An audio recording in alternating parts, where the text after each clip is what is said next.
Okay, here's 3 shocking facts about Lyme disease that I found out after my diagnosis and after reading tons of books about Lyme disease. These 3 things shocked me, and they changed the way I looked at my health and Lyme disease moving forward. Hey, my name is Ryan Kearns. Welcome. If you haven't already, push the subscribe button below this video so that you can stay up to date with the newest, latest, and greatest on Lyme disease, healing holistically from Lyme disease, biohacking the body, and becoming the healthiest, best version of yourself. So do it now, hit that subscribe button, and let me get to the 3 things that I learned about Lyme disease after reading a bunch of books and really immersing myself in what Lyme disease is. Okay, the first thing is Lyme disease is not a disease. Okay, what do I mean by that? It's called Lyme disease. Why would it not be a disease? Well, the thing is, it's a huge symptom set that is pretty ridiculous. If you look at the symptoms, it's a huge list of symptoms that could be attributed to many, many different things, including lifestyle factors, diet, exercise. It could be attributed to the way that somebody lives their life. Now, Lyme disease itself is such a huge symptom set that they're just lumping it into this category, right? So there's the tests for Lyme disease are not accurate at all. They test for the antibodies that are fighting against Lyme disease, and anybody can have those antibodies as long as they have that cytokine cascade happening inside of their body, which can happen from many different reasons. So the truth is that Lyme disease is not really a specific disease. Now, when they see the bullseye rash on someone, they immediately diagnose it as Lyme disease. If they see that you got bit by a tick and then you're experiencing symptoms, they'll say it's Lyme disease.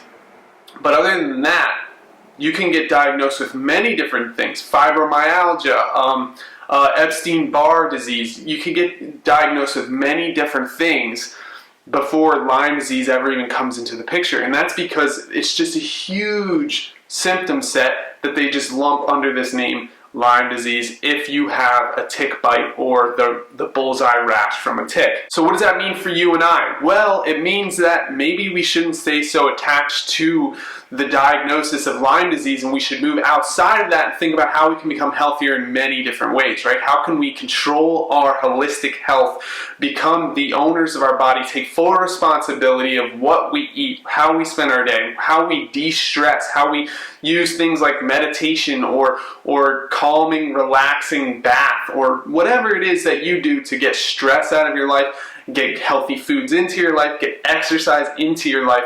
Lifestyle changes and holistic health in general should be the focus when it comes to, having symptoms that can be lumped under that name Lyme disease.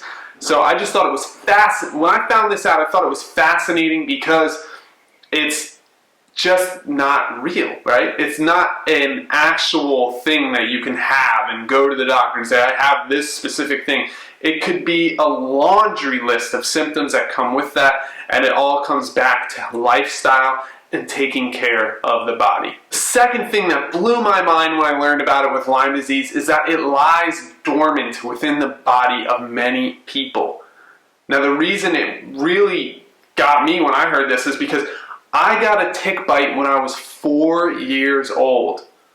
Okay, maybe I was 5 or 6, I'm not sure, but I was that young. I was 6 or younger, and my mom found a tick on the back of my neck, just burrowed right into my hairline where you could barely see it, and she picked it off the back of my neck when we were at a feis, or an Irish dancing competition that my sisters were in. So I'm watching these Irish step dancers, my mom's playing with my hair, and she finds a tick, right? Then I don't see any symptoms for 20 years later. Okay? And it's because it can lie dormant within the body. It can stay just in there, just lie there and wait until whenever it wants to start affecting your life, right? And when I get to the next point, you'll see what actually causes it to come out. But I just found this completely fascinating because, like I said, I wasn't bit by any ticks in my 20s, but I saw the symptoms in my 20s. I wasn't bit by a tick since 20 years earlier, and I still ended up getting Lyme disease. I even got the bullseye rash that allowed them to give me the immediate diagnosis, which caused them to say, here's antibiotics and here's the stuff that you can do. And I researched on my own, didn't take the antibiotics, I took the holistic route, and really went about lifestyle changes, nutrition, healing the body, herbs. So just something to know is that it lies dormant within a lot of people, because many people get bit by ticks, especially if you're from where I'm from, here in northeastern Pennsylvania. There's a lot of hiking, there's a lot of trails, there's a lot of woods and grass and things to go outside. And we spend a lot of time outside around here, and a lot of times we're barefoot, a lot of times we're wearing shorts, and it's very easy to get a tick bite. And you may not see Lyme disease symptoms right away. If you do get a tick bite, it could take 20 years, 30 years. It could take however long it wants to show itself and start affecting the body. And the third and final shocking thing that I found out about Lyme disease is that it can be brought about by stress and lifestyle. Okay, what do I mean by that? Well, when I was in my 20s, when I first started seeing symptoms, I look back in retrospect, I look at my lifestyle. What was it like?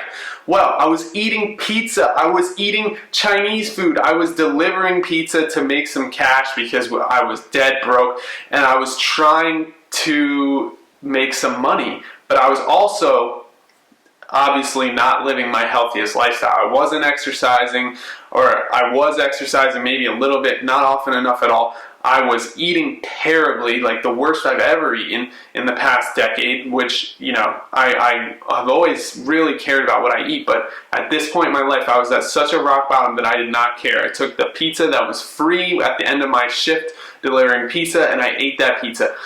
I ate Chinese food often because there was a Chinese food place right next to the pizza place. It was the worst my diet has ever been. I was also stressed out because I was rock bottom. I lost my job. I had a son on the way. My daughter was already born. We had to move back in with my parents because I was so broke at that point. So I was at rock bottom. My wife and I were fighting every day. Things were not good in my life. The stress levels were way up here, and I wasn't doing anything to manage my stress. And next thing you know, I was almost fainting. I was getting vertigo. I was, I got the bullseye rash. I was sleeping. I got a fever that just lasted for like a day and then went away. I had really weird stuff going on with my body, and turns out it was Lyme disease. So if lifestyle factors can place that big of a part in Lyme disease, that means that people like you and I need to take control. We need to take responsibility for our health. We need to put ourselves in the driver's seat. We cannot depend on the medical system, the health insurance companies, the pharmaceutical companies to have our best interests at heart. They do not. We must take control. We must take things into our own hands, start controlling the stress in our life, start handling what we put in our body, and start exercising regularly, as well as taking care of our mental health, de-stressing, meditation, social life, right? Getting around other people, having friends, having relationships, building bonds with other human beings, having physical touch in your life from other people. These things are so important, and they go so far in our overall health. Because after all, we are not just one little piece of healthy behavior. We are not just our diet. We are humans. We encompass many different facets of life, and our lifestyle in general affects our health, right? Whether that's our mental health, social health, physical health, our diet. There's so many different facets of how to be healthy and how to feel good day in and day out. And that's why I started this channel, is to start sharing those things with you, and interviewing other experts that can help us become the healthiest, best possible version of ourselves, so we go out every day and crush it, so that we feel good, so that we have a good life, so that we have love, happiness, and health in our life. So if that sounds interesting to you, don't forget to hit the subscribe button. I hope these 3 shocking facts opened your eyes, changed the way you look at Lyme disease a little bit, and got you to start thinking about how you can live a healthier lifestyle now. So go ahead and hit that subscribe button, and I'll see you in the next video very shortly. Thanks so much. My name is Ryan Kearns, and I'll see you soon. Peace out.